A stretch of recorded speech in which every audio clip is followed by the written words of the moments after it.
Hey Fab Fam, it's Vinny B with Dead on Board Gaming, and today I wanted to do a little quick discussion about all the negativity we're seeing while the game is flourishing is like mind-boggling to me.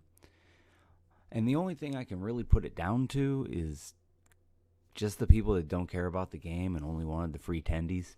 And I hate to be the one to break the bad news to you guys, but you missed it. You missed it. I mean, there was a moment where all the stars aligned and we were in a crypto boom and all these other things were going on that you could have made infinite amount of money. It was crazy. It was crazy. But I, like you, missed it. I had some Crucible boxes when they were about $7.50. I opened them. We just started this channel, and that was what we decided to do with them. That would have been my good come up, right? I mean, that was it for me. I missed Lake Arc and all that other stuff. So I missed it altogether anyways. But the last thing that was really there was Crucible. Everyone thought Monarch was going to be the thing, and it actually caused a lot of harm to a lot of the economy. But I don't mean directly financial. I just mean the economy of the way it goes. Because what happened is everyone's seen all the free tendies. I don't know why I keep saying. I just like that term, I guess. But everyone's seen all this free money, and everyone overordered Monarch. Investors went hard. New people to the game were going hard because they also everybody just seen the free money, which is understandable. And the pre-orders for Monarch were crazy. But the thing was, the people that were pre-ordering were selling their pre-orders as pre-orders all over the place for the extra money because, again, it was just a greedy move.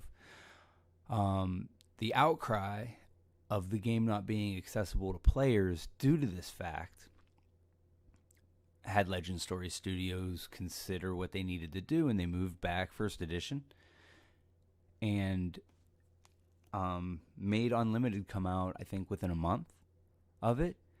And we ran into basically a Homelands issue. With, if you're familiar with Magic, it was the most overprinted set in the game, and they did it right around now. It's kind of the exact same mistake with quotations that happened in Magic. Is things were going up in value, and they overcompensated. Now, again, I think a lot had to do with they do pay attention to the community, and there was a lot of concern about players not being able to get the product. So I understand it. They took this big thing, but the thing is there was more first edition than the actual demand for it. They said, I mean, the boxes are still around. They're about $250, I think, which is actually still good money. So I don't even understand the complaint. Now I know we're looking at Tails, and Tails are like $120 a box. And again, the set's been out for 2 weeks. Calm down. Those cheap boxes are going to go. You're not going to sell them for thousands of dollars by the end of the year. That's, again, you missed it. I think that's what we call this little talk. You missed it, because that's what happened. But what you didn't miss is that this game's amazing. And barring any kind of crazy mistake, is going to be around for a while, and all these cards will gain their actual natural values. And you might not see it now with the heroes and the specifics of it, but as long as the game stays healthy and we go back and we get more ice heroes and more lightning heroes and more shadow heroes and more light heroes, these equipments that we're getting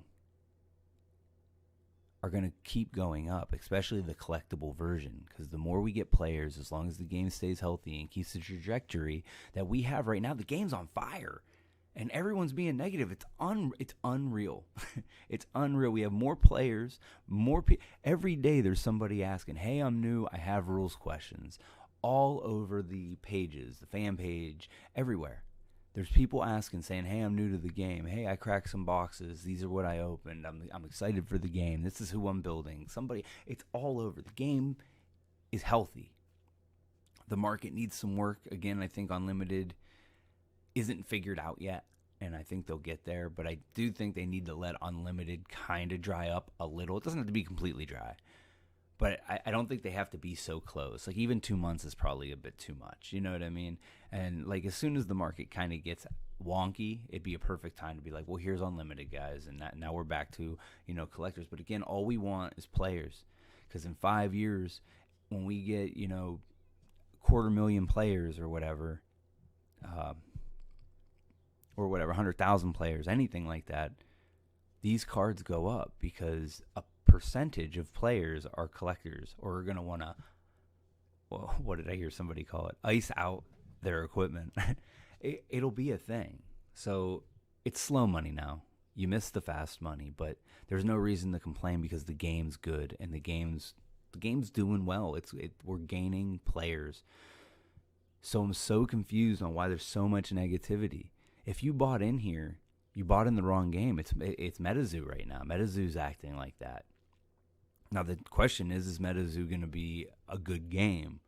Because when that market finally flops, are people going to be around because the game's good? Because Flesh and Blood has that. And that's what everyone needs to like really just take a step back and understand, is that this game isn't going anywhere anytime soon unless very bad mistakes happen. And yes, there were a few mistakes from the new set. The banning of Duskblade is a big deal. But outside of that, I really don't have any complaints. So like I'm overlooking that one. I'm being honest. Like I think they earned it. I think they have a very good and balanced game. And I believe that they can keep that going. So I'm going to ignore that little hiccup. It's a big hiccup. It is annoying for people that are going to open it, that are newer to the game, and have a card that's only good in Blitz. Though, if they're a new player, that's probably what they're playing anyways.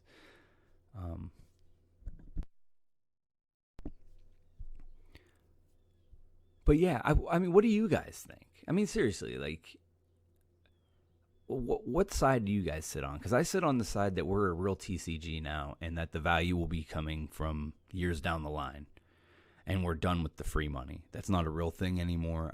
It's never going to be a real thing anymore. There was, again, stars aligned. A million things went exactly the way they needed to go for the collectible market in general to blow up like that. It wasn't just Flesh and Blood. That was just the new hot thing that some people seen some things in and thought that, it was a good investment, and it was for some people. But like people like me, I bought in at the right time on Crucible, but like I just wanted to play the game. The game's great, and people keep realizing it more and more. We're getting mentioned almost weekly on the Magic Show, I think it's called, or Evan Irwin's podcast. We're getting mentioned all the time, but they still have, you can kind of still hear the non-belief and kind of like the Magic hatred, I'm going to just kind of say, in their conversations, but it comes up a lot. It comes up on MTV Goldfish almost weekly now too, almost for a month now. The game is becoming a household name with all those people. There's a bunch of Magic pros that are moving over because we have the competitive scene. We know all this. And again, this isn't, I don't want to get into all that because that's not what this is about. I'm just saying that we are doing all the steps that are right, and the game is doing great. And if they can figure out what to do with the Unlimited to the point where it doesn't oversaturate the market like it did with Monarch, we're in great shape. So I'm hoping they're going to be making these adjustments. I'm not saying that they're wrong with that. I just think... So I think Unlimited was a contingency plan that they didn't think they were going to have to use. And when they got to the point that they had to use it, again, it was a scare because it was a big decision. They couldn't get to the point where new players and players alike didn't get product. So again, I believe we ran into a Homelands situation with First Edition and with Unlimited. Not so much First Edition, I guess I'm over-speaking on that, but again, there were so many people buying it to flip it that I think there was way closer to the actual demand for the product than anybody gave credit for. So again, I hope they see it. I hope there's some corrections. Let me know what you guys think. Are you guys angry? Do you guys think that this game should be a bunch of free money, or Like, are you ready for this to be an actual TCG? I mean, we got a good competitive circuit, like I was just saying. Like we're taking all the right steps, and I love the game. I want it to stay around, and if it stays around in 5 to 10 years, all these cards are worth the money you're kind of looking for anyways. It's just more of an actual investment instead of a horse race, you know. Bet on the box and hope, because we missed it. We missed it, guys. But anyways, I want to thank you guys. Thanks for listening to me ramble on. Hope you guys enjoyed it. Again, let me know what you guys think. What side are you guys on? And as always, thank you for being the best community in gaming, and I'll catch you guys next time.